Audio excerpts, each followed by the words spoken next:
Bapak Mama, saudara-saudari, semua anak jemaat Tuhan. Salam.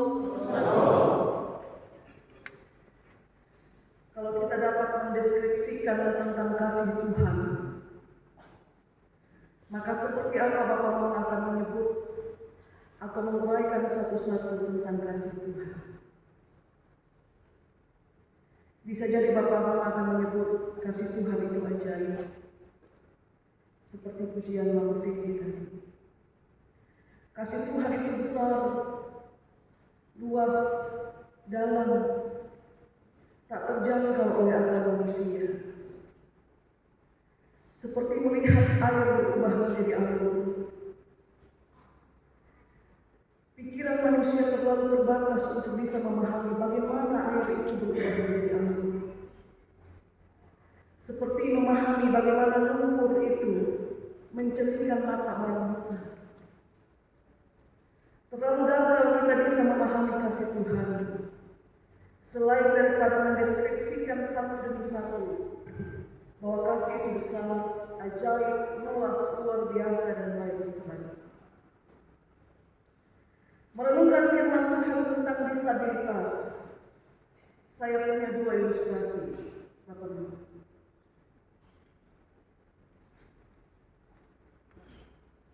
Seorang ibu melahirkan seorang anak laki-laki tanpa dua lengan dan tanpa dua kaki. Terus-menerus menyalahkan dirinya atas kondisi yang dialami oleh anaknya dengan bertanya-tanya, kesalahan apa yang sudah saya perbuat sampai anakku terlahir demikian? Tanpa dua tangan dan tanpa dua kaki, dua lengan dan dua kaki. Pertanyaan ini terus muncul di benaknya oleh sebab dia tidak mampu untuk menerima kondisi anaknya yang terlahir darinya, anak laki-laki. Tapi seiring berjalannya waktu, anak ini bertumbuh. Dia kuat, dia ceria, dia jago bermain golf, dia jago berenang, dia jago berselancar, dan dia adalah refugee yang berbaju hitam itu, Bapak-Mama. Sekarang dia menjadi motivator ternama dunia, berkeliling untuk berbagi semangat dan motivasi serta harapan baik. Menikah, punya anak-anak yang terlahir normal. Maka sebenarnya bukan salah ibu mengandung, bukan juga karena dosa orang tuanya, tapi kehidupan telah merancangnya sedemikian supaya kelak nanti dia menjadi pemantik yang membakar semangat ribuan bahkan jutaan orang di dunia. Dan itu menggenapi perkataan Yesus, pekerjaan-pekerjaan Allah harus dinyatakan dalam dunia. Bahwa dia terlahir cacat bukan karena dosa dia sendiri atau dosa orang tuanya, tapi melalui dia Allah mau menyatakan pekerjaannya yang besar bagi dunia. Dan itu artinya Allah punya maksud melalui keterbatasan dia dan juga kita yang nampak secara mata jasmani terlahir normal lengkap. Kita juga manusia terbatas. Itulah refugee. Satu cerita yang lain datang dari Alkitab tentang Mephiboset. Bapak Mama mungkin asing dengan nama ini, tapi kalau Anda seorang pembaca Alkitab yang rutin, Anda tahu nama ini, Anda kenal dia. Mephiboset cucu Raja Saul. Ayahnya itu Yonatan, anaknya Saul. Yonatan bersahabat karib dengan Daud. Mephiboset ini terlahir normal. Tapi pada suatu hari ada situasi genting di istana. Inang pengasuhnya menggendong dia untuk dibawa keluar.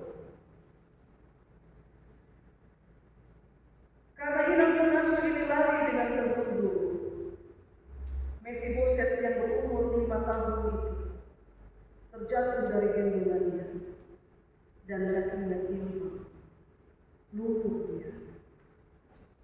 Bapak Mama nanti baca di 2 Samuel pasal 4 dan pasal 9. Mefiboset yang lumpuh ini terbuang dari istana. Bahkan hak-haknya terampas karena dia cacat. Lalu apakah Daud sahabat ayahnya membuang dia? Pada suatu ketika, untuk menunjukkan rasa kasihnya kepada Yonatan, sahabatnya, Daud panggil Mefiboset yang lumpuh ini datang ke istana, dan Daud buat 2 hal untuk dia. Yang pertama, Daud mengembalikan apa yang menjadi hak Mefiboset. Seluruh ladang milik Saul kakeknya dikembalikan kepada Mefiboset. Dan yang kedua, Mefiboset diperluaskan untuk duduk makan sehidangan dengan raja. Bapak Mama, saudara-saudari, baik melalui Mefiboset dan melalui bacaan kita pagi ini, saya menulis ini. Melahirkan anak dengan disabilitas itu bukan bagian dari doa orang tua. Saat ibu mengandung, ayah dan ibu tidak sekalipun mendoakan supaya anak itu terlahir cacat. Tidak. Melahirkan anak dengan disabilitas juga itu bukan karena dosa orang tua. Allah kita tidak sejahat itu. Dan dilahirkan sebagai penyandang disabilitas atau menjadi disabilitas pasca dilahirkan, itu juga bukan impian seorang anak. Tidak ada orang untuk mau berharap sedemikian besar untuk menjadi cacat, tidak ada. Tapi satu hal yang perlu kita garis bawahi, bahwa salah satu kebutuhan primer manusia adalah dia dicintai sebagai manusia seutuhnya. Dia tak bertangan, tak berkaki, tak bisa melihat, tak bisa berbicara. Dia pantas untuk dicintai sebagai manusia seutuhnya. Sama dengan dicintai untuk mereka yang terlahir dengan tangan yang lengkap, kaki yang lengkap, dan seterusnya. Bacaan kita, Yesus lewat bersama dengan murid-muridnya. Ia melihat seorang yang buta sejak lahir. Menarik, Bapak Mama, dikasih keterangan sejak lahir. Ya. Murid-murid bertanya kepada Yesus, Rabi, siapa yang berdosa? Orang itu sendiri ataukah orang tuanya sehingga ia dilahirkan buta? Bapak Mama, itu sama dengan kalau kita lihat satu orang cacat dan kita bilang, dia begini, siapa yang salah? Dia pendosa atau dia Bapak Mama pendosa? Bapak Ibu, itu bukan pertanyaan yang dibuat-buat oleh murid-murid. Itu juga bukan pertanyaan yang sengaja ditanyakan. Sebab apa? Sebab kehidupan sosial masyarakat kala ini, mereka memang sering mengaitkan antara sakit dan dosa.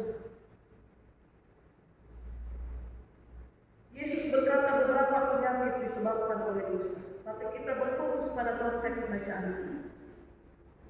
Masyarakat kala itu sering mengaitkan antara sakit dan dosa,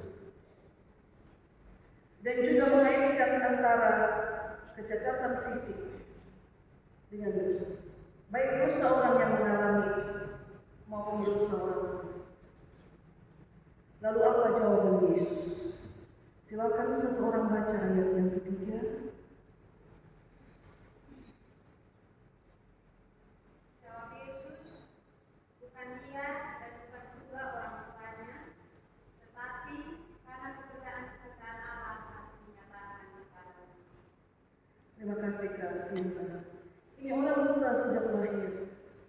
Dosa apa yang sudah dia buat begitu dia keluar dari kandungan ibunya? Sehingga berani kita bertanya, apakah dia buta karena dosa? Tidak ada.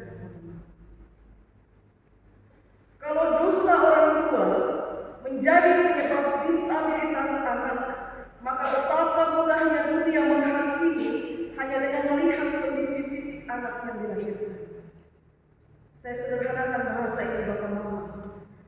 Seorang ibu beranak anak cacat, betapa mudah Tuhan bersedia bagi dunia untuk menghakimi di Bapak Mama dosa. Kecacatan anak saat dilahirkan itu seperti menjadi jendela besar yang terbuka untuk menerima lemparan penghakiman bagi orang tuanya. Dan apakah Allah sejahat itu menunjukkan dengan terang-terang dan mempersilahkan batu penghakiman diberikan kepada sesama untuk silakan kamu menghakimi dengan melihat pada kondisi anak yang dilahirkan? Allah apakah sejahat itu? Apakah Allah sejahat itu menanggungkan dosa orang tua kepada anak yang tidak bersalah? Apakah Allah sejahat itu menciptakan ruang penghakiman yang mudah bagi manusia untuk menghakimi karena dosa melalui penampilan fisik? Kalau begitu, orang tua yang melahirkan anak tanpa cacat, apakah dia tidak berdosa? Bapak Mama, hari ini hari Sabat. Bahkan menurut aturan Sabat orang Yahudi, kalau ada keledai jatuh dalam sumur pun, itu terjadi di hari Sabat, kalau tidak boleh bunuh. Tapi Yesus tahu pemulihan dan penyembuhan itu harus terjadi kapanpun meskipun itu hari Sabat. Sebab Allah dimuliakan bukan semata-mata karena kepatuhan yang patuh pada peraturan Sabat, dengan mengabaikan nilai kemanusiaan. Sabat dihormati dengan menyatakan kemuliaan Allah di hari ini bagi mereka yang memang harus ditolong. Dan ketika orang-orang takjub oleh sebab kesembuhannya, itulah yang dimaksudkan oleh Yesus. Pekerjaan-pekerjaan Allah harus dinyatakan dalam diri orang buta. Allah dimuliakan, sehingga sekali lagi bukan salah bunda mengandung, bukan dosa orang tua, tapi pekerjaan Allah harus dinyatakan melalui dia. Sekarang kita lihat hidup hari-hari Bapak-Bapak. Kenyataan menunjukkan hal yang berbeda. Kalau Yesus untuk orang-orang disabilitas, kenyataan hidup hari-hari sedikit berbeda.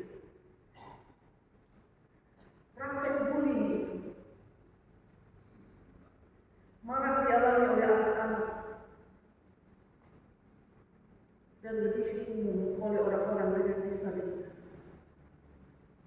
Baik di lingkungan sekolah jika dia anak bersekolah, baik di lingkungan pergaulan sosial, baik juga di lingkungan keluarga, bahkan mungkin juga di lingkungan gereja. Yang paling miris dalam interaksi sosial, seorang anak disabilitas atau seorang dewasa yang disabilitas, yang cacat, dipanggil bukan dengan namanya, tapi dipanggil sesuai dengan disability. Coba renungkan ini teman-teman. We tuli, we pincang, we buta. Itu bullying teman-teman. Sementara firman bilang Yesus untuk orang-orang disabilitas, tapi sesama bukan untuk orang-orang disabilitas. Itu kenyataan. Maka itu tadi saya bilang, apakah Allah sejahat itu? Tidak. Dia tidak menciptakan ruang dengan mudah untuk orang-orang ini hanya melihat penampilan fisik. Adakah hati yang beramat kuat menampung dan menerima setiap pujian atas nama bercanda?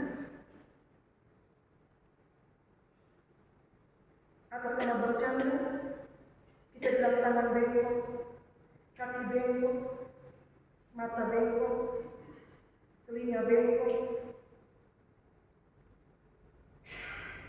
Kalau pekerjaan Allah harus dinyatakan, maka merendahkan harkat dan martabat seseorang dengan disabilitasnya. Bukankah itu sama dengan Anda menjauhkan diri dari mengambil bagian dalam pekerjaan Allah? Semua orang tahu dia mampu. Semua orang tahu dia bisu, dia buta, dia pincang.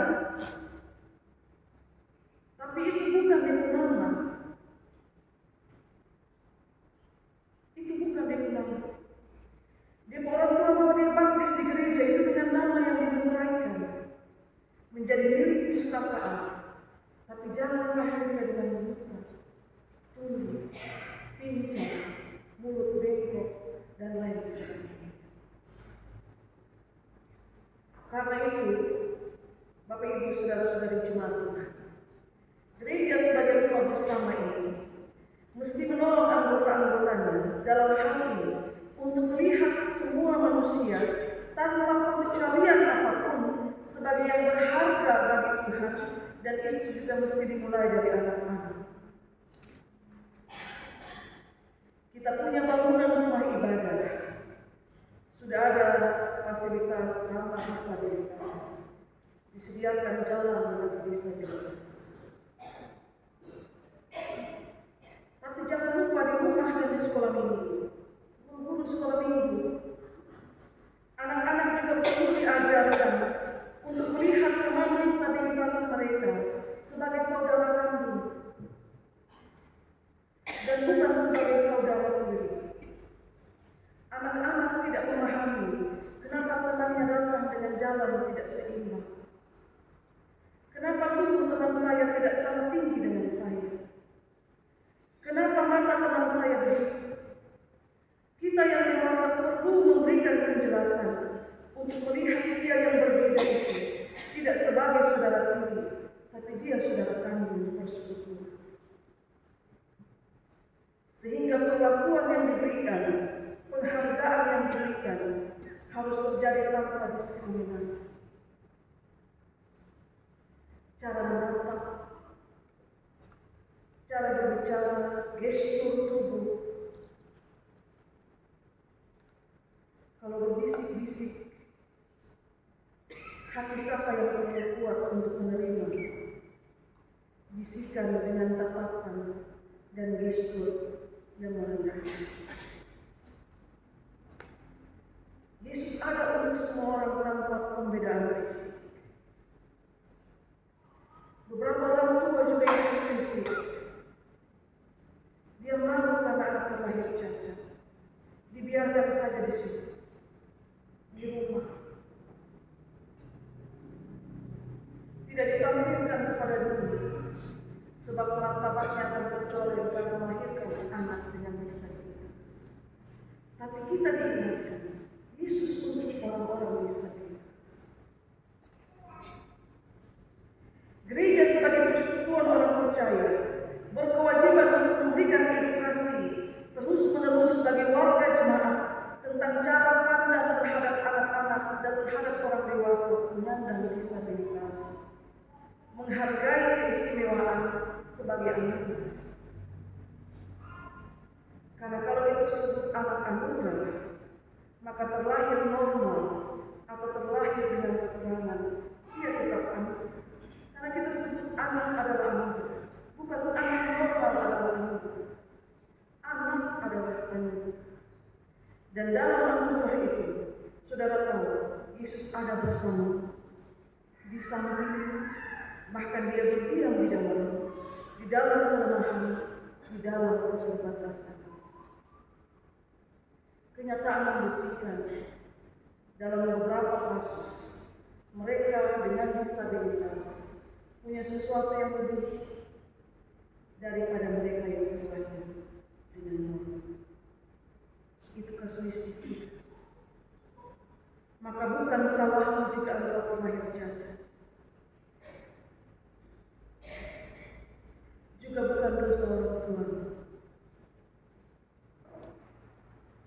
Tapi pekerjaan pekerjaan Allah harus dinyatakan di dalam setiap mereka yang terbatas.